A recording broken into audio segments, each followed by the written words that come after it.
Nah, menurut keterangan dari Pak Samsul dan juga istrinya ini sempat meminta rekaman CCTV dari pihak sekolah waktu kejadian. Jadi ini kan kejadiannya tanggal 7, tanggal 8-nya Pak Samsul ini sempat datang ke sekolah buat minta kayak rekaman CCTV kejadian tersebut.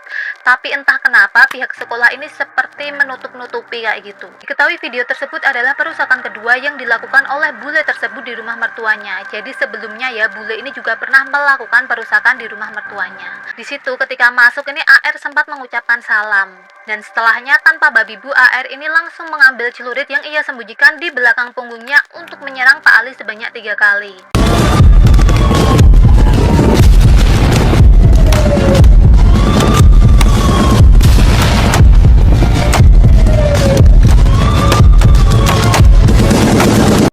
Hai, Assalamualaikum warahmatullahi wabarakatuh. Nama aku Lisa dan selamat datang di channel Lisa DM. Makasih buat kalian semua yang udah klik video ini ya. Dan karena ini akhir bulan September, aku bakal bawain kasus-kasus yang terjadi di bulan September. Segmen ini bakal selalu ada setiap akhir bulan. So buat kalian yang belum subscribe channel aku, silahkan di subscribe dulu biar kalian gak ketinggalan info-info terbaru dari aku. So langsung aja kita masuk ke 3 kasus di bulan September ini. Let's go. Oke, kita masuk ke kasus yang pertama. Kasus ini datang dari Gresik, Jawa Timur. Mata siswi SD berinisial SAH berumur 8 tahun mengalami kebutaan setelah dicolok dengan tusuk bakso oleh kakak kelasnya pada 7 Agustus 2023. Ya, ini kasusnya 7 Agustus, tapi kenapa baru dibawain sekarang? Karena emang lagi boomingnya sekarang. Kejadian ini terjadi di sebuah SD di Menganti, Gresik, Jawa Timur. Ayah korban bernama Samsul Arif mengatakan bahwa kejadian tersebut terjadi ketika putrinya mengikuti perlombaan 17 Agustus di sekolahnya.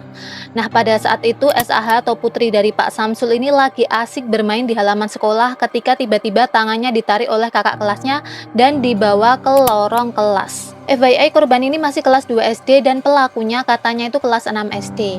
Nah, setelah si pelaku ini menyeret atau menarik tangan korban ke lorong sekolah, disitulah korban ini dipalak. Tapi pada saat itu korban ini tidak mau menyerahkan uangnya dan akhirnya pelaku ini kesal. Karena kesel ya, pelaku melakukan hal tersebut, menusuk mata korban menggunakan tusuk bakso. Jadi kalian tahu kan kalau di bakso tusuk tuh ada yang tusuk dari apa sih, dari lidi kayak gitu. Ini ngeri banget sih, astagfirullah ya, ditusukin ke mata loh itu. Dan bisa bayangin gak sih gimana adiknya ini ngerasain ini. Bahkan katanya ini tuh dinaik turunin kayak gitu sampai ya di bajunya tuh banyak, itulah kalian tahu yang merah-merah itu. Nah, akibatnya organ penglihatan dari SAH pun terluka. Nah, Pak Samsul selaku orang tua dari korban ini membawa korban ke Rumah Sakit Cahaya Giri di Beringkang, Menganti. Tapi akhirnya korban ini dirujuk ke Rumah Sakit RSM Jawa Timur. Nah, di sini nih dirujuk lagi ke RSUD Dr. Sutomo. Dan disitulah diketahui ternyata ada cedera di mata korban sehingga tidak berfungsi. Nah, korban sendiri ini udah nggak masuk sekolah selama 1 bulan. Mungkin kalau dilihat ya sebenarnya mata korban ini normal kayak mata pada umumnya, tapi korban ini tidak bisa melihat. Jadi ya normal kayak gini biasa, tapi itu nggak bisa ngelihat gitu loh, jadi hitam kayak gitu. Cuman kalau kita ngelihat, orang umum ngelihat tuh nggak ada apa-apa, nggak kayak terus muncul kayak bekas luka atau gimana gitu, nggak. Bahkan menurut keterangan dari Pak Samsul sendiri, korban ini sampai sekarang, sampai detik ini masih mengalami trauma. Ya gimana nggak trauma ya ditusuk pakai tusuk bakso yang kayak gitu ke mata langsung. Astagfirullah lah, anak zaman sekarang nih kenapa gitu. Nah, untuk hasil MRI sendiri katanya tidak ada tanda-tanda kekerasan di mata korban. Tidak ada seperti bekas luka atau bekas kayak kekerasan, kena apa, kena benda tumpul atau gimana gitu, nggak ada. Tapi memang ada penurunan fungsi di mata kanan korban. Cuman menurut pemeriksaan ini korban itu nggak buta karena masih merespon cahaya. Jadi matanya ini masih bisa merespon cahaya, kan waktu MRI itu ya dilakukan tes antara melihat langsung sama melihat kayak merespon ke cahaya kayak gitu. Maka dari itu korban sampai saat ini masih dalam pengobatan guna memulihkan penglihatannya kembali. Nah, untuk jangka waktunya sampai kapan pengobatannya ini dokter tidak bisa memastikan ya. Maksudnya mungkin 1 bulan, 2 bulan, atau 6 bulan gitu, dokter belum tahu. Oh iya, buat kalian yang nggak tahu apa itu MRI, jadi MRI itu adalah Magnetic Resonance Imaging. Ini adalah salah satu tahapan pemeriksaan di radiologi. Nah, menurut keterangan dari Pak Samsul dan juga istrinya ini sempat meminta rekaman CCTV dari pihak sekolah waktu kejadian. Jadi ini kan kejadiannya tanggal 7, tanggal 8-nya Pak Samsul ini sempat datang ke sekolah buat minta kayak rekaman CCTV kejadian tersebut. Tapi entah kenapa pihak sekolah ini seperti menutup-nutupi kayak gitu. Atas dasar tersebutlah akhirnya Pak Samsul ini melaporkan apa yang terjadi kepada putrinya ke Polres Gresik yang akhirnya sekarang juga ditangani oleh Polda Jatim. Nah, di sini yang bikin aku kesel dan juga miris, Pak Samsul ini juga menerima intervensi dan juga intimidasi dari camat Mengangkang yang bernama Hendrawan Susilo. FYI, Pak Samsul ini memang bekerja sebagai sekretaris desa Randu Padangan. Nah, camatnya ini tuh minta Pak Samsul untuk mengatakan, membuat pernyataan bahwa semua berita yang tersebar itu hoaks, dan dia juga diminta untuk meminta maaf karena telah membuat kegaduhan. Selain itu, camatnya ini juga meminta Pak Samsul untuk menarik laporannya di Polres Gresik. Kalau Pak Samsul tidak menuruti semua itu dalam jangka waktu 5 hari, maka Pak Samsul ini akan dipecat. Ini Pak Camat nih ngapain sih ikut-ikutan? Aduh, kamu ini nggak diajak loh, Pak. Kayak ini tuh bukan urusannya dia, ini tuh urusan antara pelaku, korban, dan juga sekolahan. Kok camatnya ini tuh ikut-ikut ngapain kayak gitu loh. Dan ini sebenarnya ya, kalau dari awal terjadi ini, sekolahan ini mau ngasih ngeliatin CCTV-nya kayaknya nggak bakal blunder kayak gini nggak sih? Jadi aku tuh kayak, ini kenapa kok ditutupin banget kayak gini? Emang pelakunya ini tuh siapa? Pelakunya ini anaknya siapa? Kok sampai Pak Camat, sampai sekolahannya, semuanya nutupin kayak gini? Menurut kalian gimana? Komen di bawah. Next, kita ke Banjar. Kasus yang kedua ini adalah kasus penghilangan nyawa yang dilakukan oleh seorang bule terhadap mertuanya sendiri.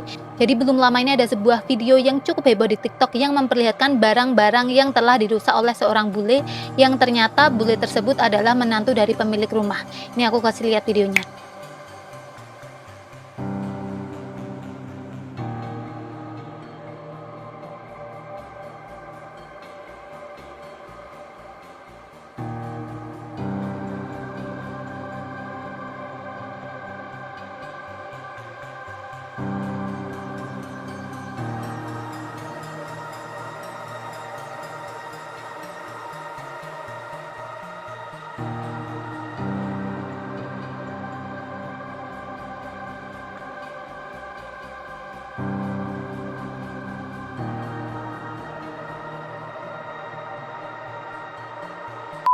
Diketahui video tersebut adalah perusakan kedua yang dilakukan oleh bule tersebut di rumah mertuanya. Jadi sebelumnya ya, bule ini juga pernah melakukan perusakan di rumah mertuanya. Nah, bule ini sendiri bernama Arthur Lee Willow, 35 tahun, sementara nanti korbannya atau mertuanya yang dihilangkan nyawanya itu bernama Agus Sopian, 58 tahun. Jadi awalnya Arthur ini sempat cekcok dengan istrinya. Mereka ini punya sebuah usaha, tapi entah kenapa gagal atau nggak berhasil kayak gitu.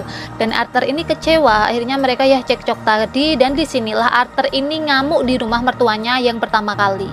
Jadi ini kejadian perusakan yang pertama kali. Nah, mengetahui hal itu, akhirnya istrinya ini memberikan uang ganti rugi kepada orang tuanya, which is ini mertuanya Arthur.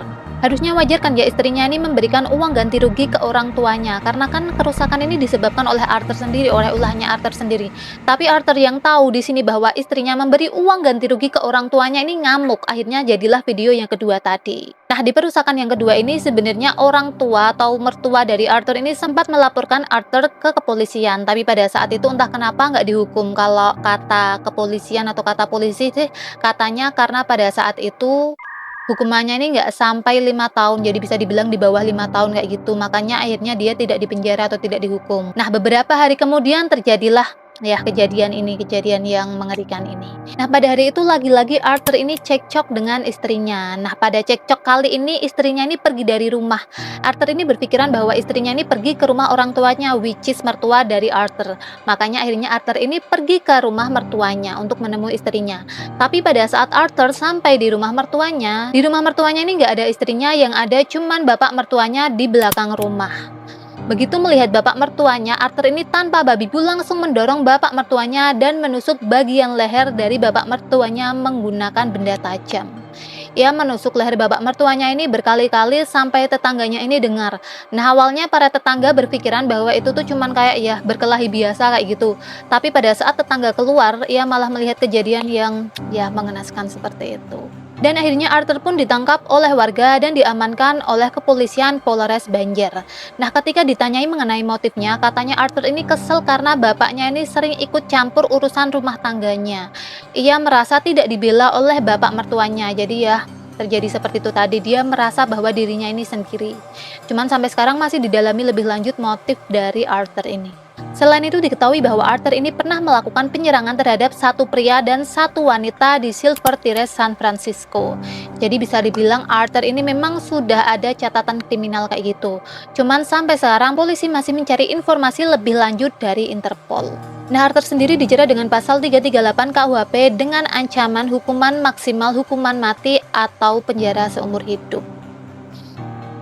Kasus ini sebenarnya bikin aku cukup kaget karena sebenarnya aku udah lihat video yang perusakan rumah tadi itu cukup lama, sekitar tanggal apa ya, tanggal 16 September kalau nggak salah. Terus semalam aku ngelihat video yang ya ini, kasus penghilangan nyawa. Aku sampai searching lagi, ini tuh orang yang kemarin bukan ibunya ini.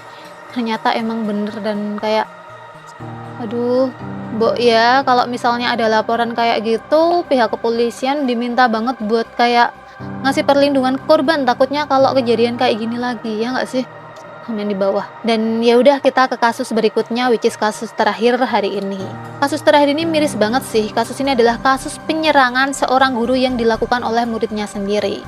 Kasus ini kasus yang baru banget, baru kemarin tanggal 25 September. Jadi ini kan aku tagnya tanggal 26. Berarti kalau misalnya hari Rabu kan kita uploadnya itu baru 2 hari yang lalu. Nah, kasus ini terjadi di Madrasah Aliyah Yayasan Islam Suhada atau disingkat MA Yasua di Kebun Agung, Kabupaten Demak. Pelakunya ini berinisial AR, siswa kelas 11, sementara korbannya ini bernama Ali Fatur Rahman, wakil kesiswaan dan juga guru olahraga di MA Yasua. Jadi pada saat itu sekitar pukul 09.30 Pak Ali ini sedang menjadi pengawas UTS di kelas 12 IPS. Nah, ketika para murid ini mulai mengisi lembar jawaban, disinilah AR ini masuk dengan menggunakan sepeda motor. Jadi motornya ini dimasukin ke kelasnya. Di situ ketika masuk ini AR sempat mengucapkan salam. Dan setelahnya tanpa babi bu, AR ini langsung mengambil celurit yang ia sembunyikan di belakang punggungnya untuk menyerang Pak Ali sebanyak 3 kali. Puas menyerang Pak Ali, AR ini lalu kabur menggunakan sepeda motor yang ia gunakan untuk masuk ke kelas. Tadi kan dia masuk pakai motor ya. Nah, di sini ia meninggalkan celurit yang ia bawa, yang ia gunakan untuk menyerang Pak Ali. Jadi bisa dibilang barang buktinya ini ada di tempat. Nah, pada saat itu kan otomatis para siswa ini ada di kelas ya, bener-bener sini Pak Ali, ini para siswa kayak gitu. Jadi mereka melihat kejadian tersebut tepat di depan matanya. Kalian bisa bayangin nggak, lagi ujian, biasanya kan sepi kayak gitu, sunyi-sunyinya ada orang masuk bawa motor terus ya nyerang guru kalian. Otomatis di situ banyak banget siswa yang shock dan akhirnya pingsan. Bahkan katanya nggak sedikit siswa yang mengalami trauma karena kejadian tersebut. Akhirnya ujian pun ditunda dan siswa dipulangkan pada saat itu juga. Sementara itu alhamdulillahnya Pak Ali ini segera mendapatkan pertolongan dan beliau pun selamat. Alhamdulillah banget ya. Beliau ini mengalami luka di bagian belakang lehernya dan lengan kiri dengan kedalaman sekitar 10 cm. Lumayan 10 cm, segini loh. Tapi alhamdulillahnya ya langsung sigap ya, langsung mendapat pertolongan. Nah, pelaku sendiri sempat tidak diketahui keberadaannya, meskipun ini cuma sebentar karena pada saat ini alhamdulillahnya pelaku ini sudah ditangkap. Menurut keterangan saksi sendiri, katanya pelaku ini memang siswa yang bisa dibilang sering berkelakuan tidak baik dan pernah mengulang kelas. Ia juga sering absen dan tidak mengerjakan tugas yang diberikan oleh guru. Diketahui juga ternyata pelaku dan juga korban ini masih satu desa, jadi bisa dibilang masih kayak tetangga kayak gitu. Dan untuk motifnya diduga pelaku ini tidak puas dengan nilai yang ia terima di penilaian tengah semester. Ini gimana sih? Dia sendiri yang ngerjain ujian, dia sendiri yang dapat nilai karena ya hasil kerjanya sendiri, kok dia nggak terima yang diserang orang lain. Ini kenapa sih anak-anak zaman sekarang ini? Banyak banget loh kasus anak-anak belakangan ini. Agak miris sih, besok kalau punya anak homeschooling aja kali. Tadi yang kasus pertama udah kayak gitu, sama hitungannya masih SD ya. Ini kasus yang terakhir ya seperti ini. Ngeri banget ya orang-orang zaman sekarang nih, astagfirullah. Nah, itu tadi kasus-kasus yang terjadi di bulan September ini. Gimana pendapat kalian tentang pembahasan kita malam ini? Kalian bisa tulis di kolom komentar di bawah. Dan seperti biasa, kalau kalian punya saran-saran selanjutnya aku bahas apa, kalian juga bisa tulis di bawah. Ataupun kalau misalnya kalian pengen cerita tapi sekiranya private kayak gitu, kalian bisa langsung aja kirim email ke aku, udah aku taruh di deskripsi box. So ya, mungkin segitu dulu dari aku, kurang lebihnya aku mohon maaf. Seperti biasa ya, kalau kalian belum subscribe silahkan di subscribe dulu. Thank you terima kasih, see you at the next video. Assalamualaikum warahmatullahi wabarakatuh, bye. Jaga kesehatan semuanya dan sampai jumpa lagi. 126 끝